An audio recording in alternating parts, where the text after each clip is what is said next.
Hello, George Loveland, General Chairman, Burlington System Division. Just wanted to give you an update on the current state of negotiations with BNSF. As you may have already heard or may not have heard, Wednesday, 2 days ago, we reached a tentative agreement with BNSF for a tentative agreement for a contract. I'm going to review that with you briefly here. You can also find that on our website and on our Facebook page also. Links are both places for that. So this agreement is a 5-year agreement.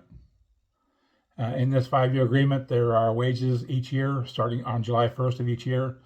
The first pay raise would be 4%. The second pay raise would be 3.75%. The third raise would be 3.50%. The fourth raise would be 3.25%. And the fifth raise would be 3%. There are some changes in the vacation. If you're a new hire, on that very first year you hire on, currently you do not get vacation. With this agreement, you would get vacation. That new hire, first year you start, it would be prorated depending on what time of the year you hired on. So anywhere from 5 down to 1 day, unless you hired in November and December, or just you wouldn't get any vacation. Something important about also the new hires: if you don't qualify that first year, 120 working day, you don't get vacation the second year. This eliminates that. So every new hire would get vacation, a full week's vacation the second year also.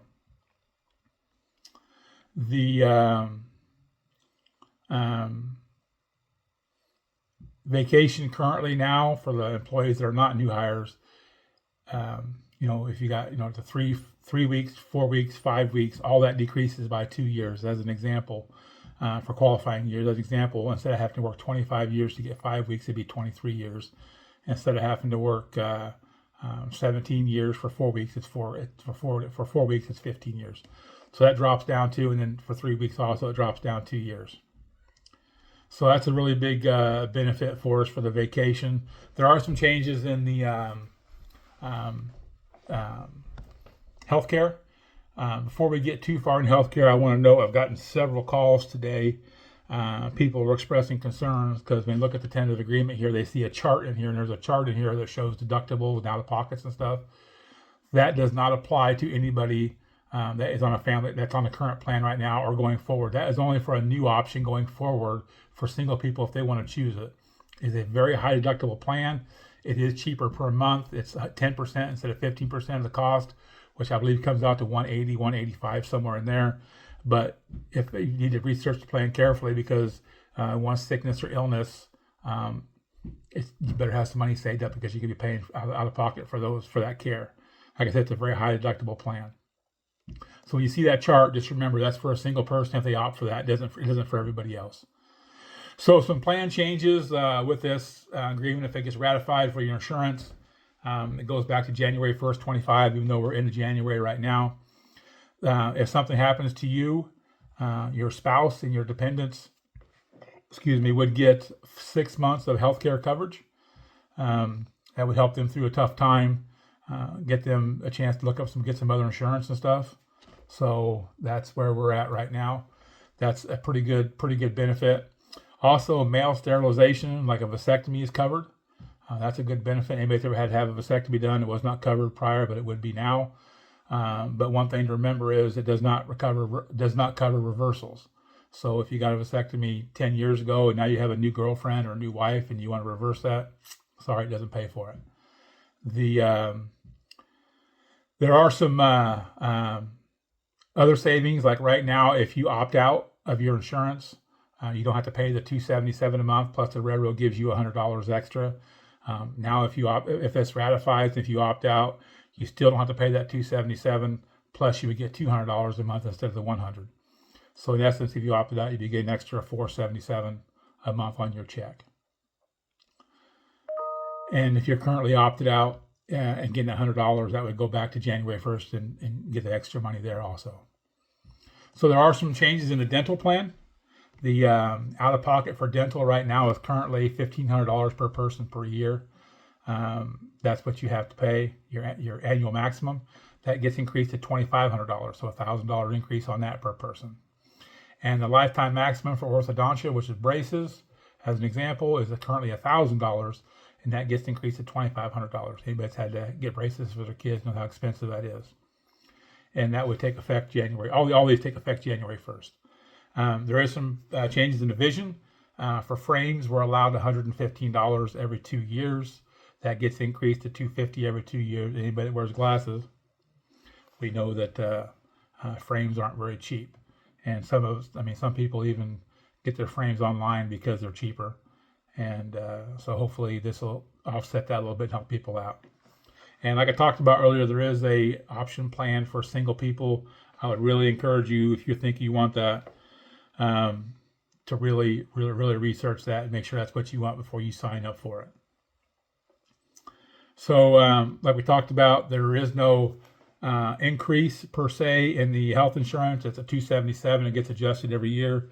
Something we had in the last contract, though, the last contract, there was a cap of $395 on our health insurance. There is no cap in this. It's just 15%. But as you've seen, we never reached that $395. In fact, it went down this year to $277. So that's the, but it does get adjusted January 1st of each year. So that's one part of it also.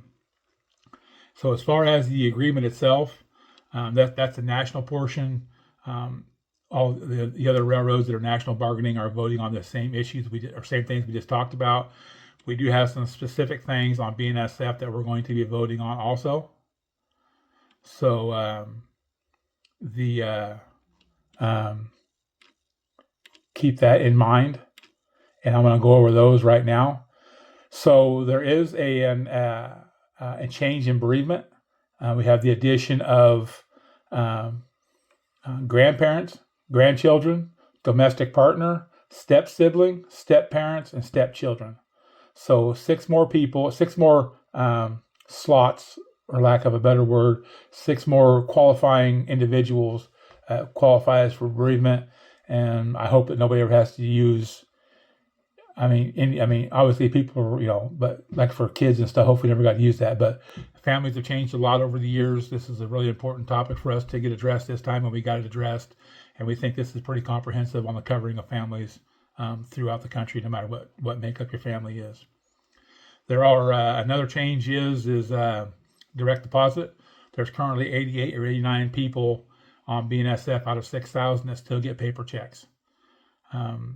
Those people will have 2 years to transition to direct deposit, and then they will have to be on direct deposit. There'll be no more paper checks issued after 2 years after the date of this agreement.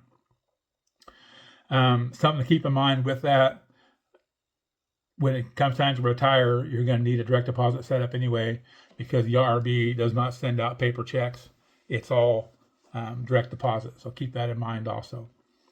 There is a change in abolishment notices. Now, if you get abolished, they have to verbally notify you. That's a requirement. And they have to notify you electronically. And along with that, they never had to before, they have to notify General Chairman now also. So they have to notify me also of the abolishments. And the last change is right now, currently, the local chairman get the bulletins, bids and awards mailed to them every twice a month, every bid cycle. They're going to transition to email, and we'll be getting the vice general chairman and the general chairman be getting copies of that also. So that is the agreement in a nutshell. I encourage you to go to our website or our Facebook page. The link's there to read the agreement for yourself. Read the agreement for yourself. Don't rely on what your comments on Facebook or any other social media platform. Don't rely on, me telling you either. Rely on yourself. Read the agreement. Make an informed decision on it. So steps going forward. On Monday morning, we're having a call to discuss what the parameters are, timelines for the ratification vote. But I do know that we will have multiple Zoom calls across the system to be discussing this. I'll be activating 3 people in District 400, 2 people in District 500, along with the vice chairman and other people, trying to get some help from National Division to go around the property, just educating people on the current agreement. So I want you to vote. Your vote is up to you how you vote. It's going to be a yes, no, or abstain vote. Please vote, regardless of how you vote. Make an informed vote.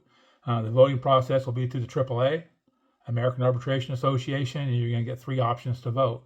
You can either vote online, by phone, or you can request a mail-in ballot. So those are the options.